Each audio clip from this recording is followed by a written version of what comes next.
Pessoal, a partir desse momento a gente dá início aqui a mais um sistema respiratório. O sistema respiratório é constituído pelos tratos que a gente chama via respiratória superior e inferior. Tá? Então nós temos aí, tá relatando para vocês aqui, ó, vias aéreas superiores e as vias aéreas inferiores. Correto? O trato respiratório superior ele é constituído pelo nariz,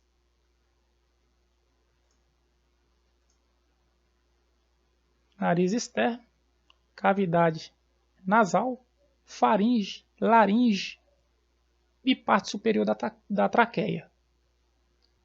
O respiratório inferior é constituído pela parte inferior da traqueia, brônquios, bronquíolos, alvéolos e pulmões.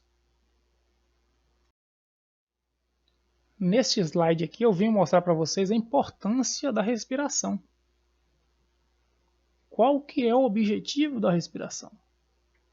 É o processo pelo qual um organismo vivo troca oxigênio e gás carbônico com o seu meio ambiente. Vocês viram lá na aula de sistema circulatório a importância do coração como bomba, né? Entre aspas, como uma bomba que impulsiona o sangue para todo o corpo. Só que a respiração é importante aqui neste momento também. Vamos fazer uma pequena recapitulação do coração, da importância que ele tem, juntamente com a importância que o sistema respiratório também tem. Vocês lembram lá que o sangue ele chega venoso pela veia cava superior e pela veia cava inferior ao átrio direito. Ele passa a válvula tricúspide, cai no ventrículo direito. Ele ainda encontra-se venoso, certo? Que é essa circulação azul todinha aí. Ele caiu no ventrículo direito, ele segue pelas artérias pulmonares para o pulmão. Aqui no pulmão é feita a hematose, que é a troca de gás carbônico por oxigênio. E aí, esse sangue, uma vez oxigenado, né, que ele estava venoso, ele veio aqui e oxigenou, ele voltou pelas veias pulmonares para o coração e caiu no átrio esquerdo. Passou pela válvula mitral e caiu no ventrículo esquerdo. E aqui ele dá prosseguimento pela artéria aorta, né, oxigenado para todo o corpo. Vocês observam, né, a importância do aparelho respiratório juntamente com o aparelho circulatório, trabalhando de uma forma, como eu posso dizer, no mesmo momento, né, de formas semelhantes não, de forma, como eu posso dizer, me faltou a palavra aqui agora, de forma conjunta é a palavra que melhor se encaixa nesse tipo de explicação. E aqui nós temos o ar atmosférico, a importância do ar, que esse ar atmosférico, esse oxigênio que nós respiramos, ele atinge a circulação do sangue, né?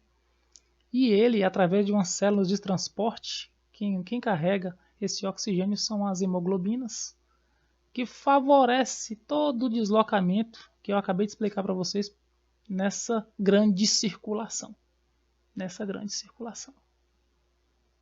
Ok, pessoal?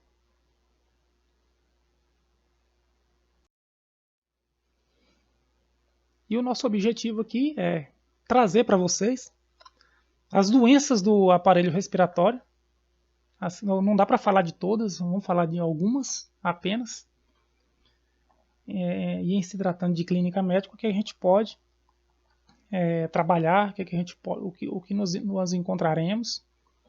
Quando a gente fala de doenças do aparelho respiratório e das doenças que a gente lista aqui para vocês, colegas, não é bom ficar somente nessas doenças. Existe uma infinidade de doenças do aparelho circulatório, respiratório, digestório, do nervoso, de todos os aparelhos que nós já estudamos. procurem buscar mais informações, mais doenças, mais informações adicionais para vocês enriquecerem o estudo de vocês. Apesar de existirem um vasto leque de doenças respiratórias, de patologias relacionadas ao sistema respiratório, a gente pode perceber que elas apresentam um acometimento comum entre elas, semelhantes. Muitas doenças respiratórias vão fazer a pessoa ter dispneia, dificuldade respiratória, tosse, produção de escarro, dor torácica, sibilo, baqueteamento dos dedos, hemoptise, que é sangramento do nariz, cianose. O baqueteamento dos dedos são as pontas dos dedos incharem. Algumas doenças respiratórias provocam esse tipo de acometimento, tá, pessoal? Dispneia. Termo usado para designar a sensação de dificuldade respiratória, experimentada por acometimentos por diversas moléstias. Sintoma comum na prática, particularmente referida por indivíduos com moléstias dos aparelhos respiratório e cardiovascular, principal fator limitante da qualidade de vida em pneumopatas crônicos. Mecanismo envolvido ainda não completamente conhecidos. São algumas das informações que a gente traz aí de dispneia. Tosse. Reflexo do aparelho respiratório em consequência de um processo irritativo. Nada mais é a tosse, nada mais é do que um sistema de defesa no sentido de exteriorizar, ou seja, retirar algo do trato respiratório superior para fora. A tosse ela é benéfica nesse caso, pois ajuda a expulsar uma secreção por corpos estranhos. Existem dois tipos: a tosse seca, que é a secreção que parece não existir, sendo necessário avaliar se é realmente seca ou se não flui por desidratação. Tosse produtiva, que a secreção se movimenta e é eliminada. E aqui nós temos uma informação que a tosse pode ser um sintoma de muitas doenças, do resfriado comum ao câncer de pulmão.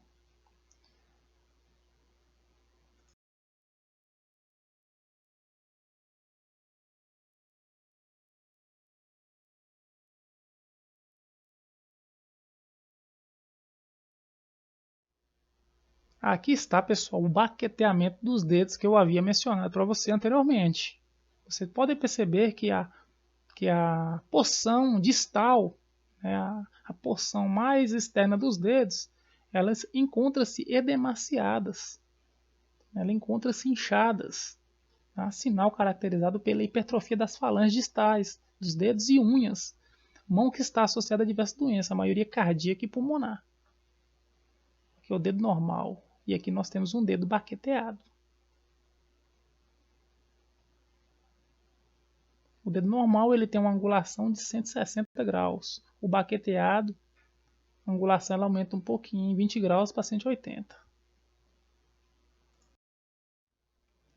Hemoptise. A hemoptise nada mais é do que a presença de sangue juntamente com a secreção brônquica. Ela pode ser de sangue vivo, espumoso ou mucoso. É um sintoma aqui que já assusta demais. Assusta muito, porque devido à expulsão do sangue pelas vias nasais. Cianose. Outra manifestação sintomática comum a muitas doenças respiratórias. E ela nada mais é do que uma coloração arroxeada das extremidades, sendo dedos das mãos, pés e ao redor da boca, que indica má oxigenação do sangue por problemas pulmonares ou cardiológicos. Agora aqui a gente entra nas principais doenças, nos principais distúrbios do trato respiratório inferior. Porque como eu disse para vocês anteriormente, a gente não tem como estudar todas as doenças respiratórias. E a gente vai selecionar aqui as principais dentro de um grande leque, de um grande número de patologias que pode acometer nós humanos. Sendo assim, aqui eu trago para vocês algumas. algumas das muitas, na verdade, né? Traqueobronquite, bronquite, asma, enfisema pulmonar, doença pulmonar obstrutiva crônica, pneumonia e tuberculose pulmonar. Tá? Como o tempo nosso é muito curto, nós vamos aqui selecionar o nosso estudo, né?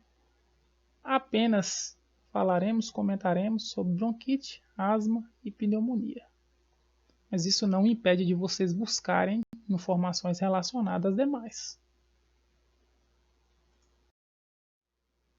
Aqui nós temos a bronquite, que é uma inflamação dos brônquios causando estreitamento ou obstrução das vias aéreas, caracterizada por hipersecreção de muco. Aqui nesse caso aqui nós temos um brônquio, né, com predisposição para asma, pequenas gotículas, assim, vamos dizer assim, né, de secreção. E aqui um brônquio inflamado contraindo durante uma crise. Vocês podem perceber que a luz brônquica, aqui ela encontra-se uma luz com diâmetro maior. E aqui a gente pode perceber, pessoal, ó, você vê, ó, que a luz ela já encontrou-se comprometida e, além do mais, ocorrência de muco, hipersecreção, o que causa aí as dificuldades respiratórias. E principalmente, as células inflamatórias elas tentam combater esse processo inflamatório, e esse processo inflamatório que leva a essa produção desse muco. E o que faz? Essa reação faz o brônquio ele contrair. Ele contrai todinho. A partir do momento que ele contrai em reação a esse processo inflamatório, a perfusão de oxigênio fica complicada, fica comprometida, levando a dispneia, a todos aqueles dados aqueles sintomas que nós vimos lá. Uma pessoa com bronquite, ela vem a sentir, apresentar esses sintomas aí: tosse, expectoração, falta de ar, sibilância, cianose, febre, cansaço, falta de apetite e catarro mucoide. Essa sibilância, pessoal, é aquela respiração como se um gato estivesse miando. Né? Você sente quando a pessoa respira, que ela puxa o ar, é como se você observasse ou escutasse um miado de gato, né? Um sibilando. Já a asma, ela é provocada pelo estreitamento dos bronquíolos. E os bronquíolos é importantíssimo no processo respiratório.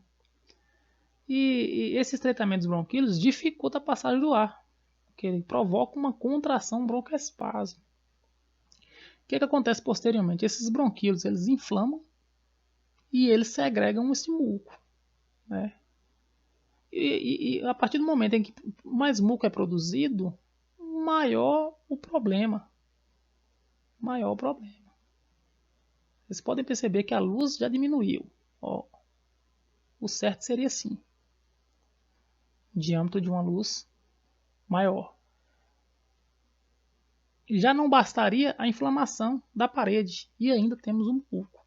Quais seriam os fatores de risco para asma? Alergia, exposição crônica a irritantes aéreos, esforço, estresse, refluxo e refluxo gastroesofágico. Né?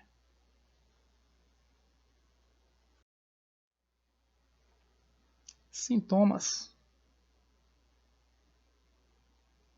tosse com ou sem produção de muco, rigidez torácica, sibilos, dispneia, hipoxemia, cianose central, diaforese, uma transpiração excessiva devido à hiperatividade do sistema nervoso central, eczema, que seria uma dermatite, qualquer inflamação da pele, exantema, que seriam as erupções cutâneas em consequência de doenças agudas, e um edema temporário, que é um inchaço temporário. Esses aqui são os principais sinais e sintomas deste pneumonia. A pneumonia seria a inflamação do parênquima pulmonar e ela é causada por agentes infecciosos. e ela pode ser classificada em adquirida no hospital e pneumonia por aspiração. Adquirida na comunidade, ela é diagnosticada até as primeiras 48 horas de hospitalização. Vamos supor que uma pessoa deu entrada no hospital, né, com falta de ar, e a partir do momento, esses sinais e sintomas que ela chegou ali no hospital, eles começam a ser monitorados. E aí, a partir de algumas informações relatadas pelo próprio paciente ou por pessoas próximas, ou pelo próprio histórico que a pessoa apresenta, tem-se a oportunidade de chegar à conclusão se aquela manifestação ela se deu nas primeiras 48 horas ou após essas 48 horas. Porque isso é importante para diagnosticar que se ela foi proveniente da comunidade ou se ela é proveniente do hospital. Então, neste caso aqui, se ela é hospitalar, ela é diagnosticada 48 horas após, né,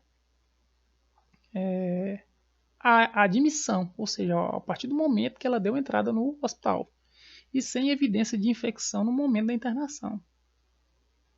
Tá? E aí é feito alguns usos de medicamentos, corticosteroide, quimioterapia, depressão nutricional, antimicrobianos e ventilação mecânica prolongada. Tá?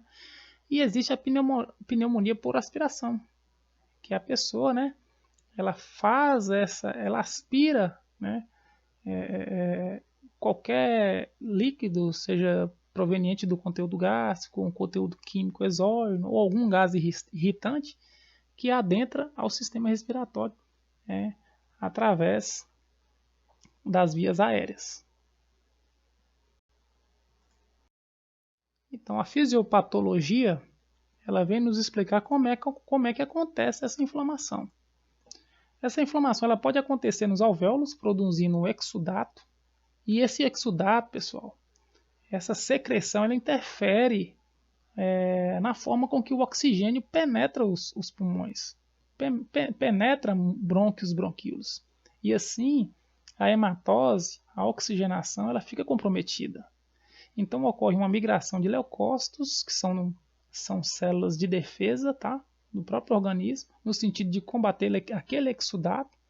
E isso, né, esse processo de defesa, esse mecanismo de defesa, acaba ocupando, né, um espaço maior, né, dentro dos alvéolos, né, e comprometendo essa troca gasosa mais ainda. Então, uma das complicações da pneumonia seria isso, né, o próprio mecanismo de defesa tentando combater, né, e isso só converge para uma piora, vamos dizer assim, do processo respiratório.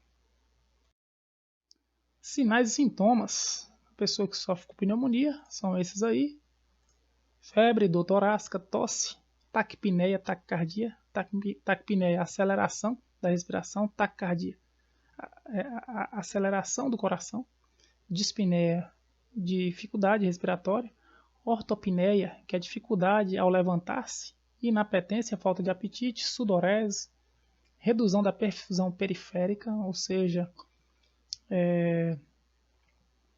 as pernas, os membros inferiores podem inchar-se, utilização de músculos acessórios na respiração.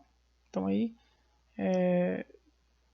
são algumas dos sinais e sintomas que uma pessoa pode estar apresentando. Aqui nós temos uma imagem ilustrativa mostrando aqui como é que é um alvéolo pulmonar normal. Vocês podem perceber que na imagem de baixo, no caso de uma pneumonia, nós temos um exudato, uma secreção amarelada, interferindo no processo de hematose, interferindo no processo respiratório, trazendo todos esses sinais e sintomas que nós acabamos de listar para vocês aí. Aqui agora a gente inicia a nossa participação, o que nós podemos realizar enquanto profissionais da enfermagem. Alguns dos cuidados de enfermagem estão relacionados à promoção, né, da cessação do tabagismo. A gente tem que encorajar e ajudar o paciente a parar de fumar, explicando os riscos do tabagismo.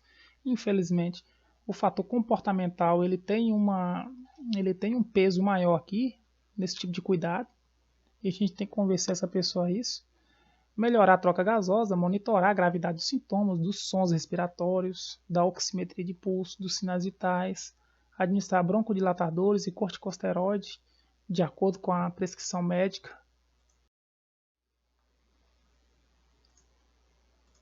Melhorar a permeabilidade das vias aéreas, realizar fisioterapia torácica, drenagem postural, tapotagem para o desprendimento e mobilização das secreções. Aqui seria mais uma atribuição voltada para os profissionais de fisioterapia, pessoal, que tem dentro dos hospitais. Mas caso não tenha, a gente pode estar fazendo isso aqui também, tá? Aumentar a ingestão hídrica para fluidificar as secreções, promover a umidificação do ambiente, inalação de vapor para fluidificar as secreções e aliviar a irritação traqueobrônquica. Estimular a respiração profunda e tosse. Ajudar no procedimento de intubação em caso de insuficiência respiratória aguda, mantendo o paciente e a família informados sobre os procedimentos. Prevenir infecções broncopulmonares. Que neste caso a gente tem que orientar o paciente a relatar sinais de infecção, como febre, alterações das características, a quantidade do escarro, no aumento da rigidez torácica, da dispneia e da fadiga. Tá? Investigar reações alérgicas às medicações, identificar medicamentos em uso atual, encorajar o paciente a se imunizar contra gripe, pneumonia, promover o repouso, importantíssimo, e evitar o esforço físico excessivo, orientação, posição confortável, posição semi-Fowler. Vocês devem ter visto em outras disciplinas aí o posicionamento de um paciente em semi-Fowler. E por fim, quanto aos cuidados, quanto à nossa assistência de enfermagem, é monitorizar e tratar as complicações potenciais, que é monitorizar quanto às alterações cognitivas, aumento da dispneia, taquipneia e taquicardia, monitorizar a oximetria de pulso e administrar oxigênio suplementar. Desnutrição, temos que monitorar também. Paciente que nega alimento, a gente tem que estar no pé, tem que estar orientando a importância de alimentar-se bem. Efeitos colaterais dos medicamentos, agentes quimioterápicos e agentes tuberculosos. E a disseminação da infecção por tuberculose. Tem que estar investigando também isso aqui. Na verdade, a equipe médica sempre está atenta a este tipo de manifestação. Que essa dificuldade respiratória, essa questão, essa dificuldade com que o paciente se encontra está convergindo para uma TB, para uma tuberculose. Aqui nós temos o nosso referencial teórico, onde a gente tirou nossas informações e dúvidas, estamos à disposição. Um abraço a todos.